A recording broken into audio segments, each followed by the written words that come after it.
ফুটবলের মোড় ঘুরিয়ে দেওয়া দলিল। বার্সেলোনা কেবল তার চিকিৎসার খরচই নিল না, তারা ইতিহাস গড়ার দায়িত্ব নিল। যখন আকাশের চাঁদ উঠল পৃথিবীর বুকে, লা মাসিয়া থেকে উঠে আসা সেই ছোটখাটো ছেলেটি যখন প্রথম বার্সেলোনার একাদশে সুযোগ পেল, তখন পুরো ন্যু ক্যাম্প স্তব্ধ হয়ে গেল।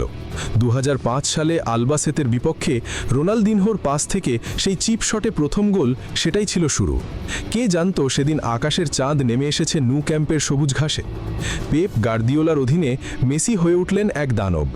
গড়ে উঠল ঐতিহাসিক ফলস 9 পজিশন। একের পর এক ডিফেন্ডারকে যখন তিনি তুড়ি মেরে উড়িয়ে দিতেন, তখন মনে হতো যেন ভিডিও গেম চলছে।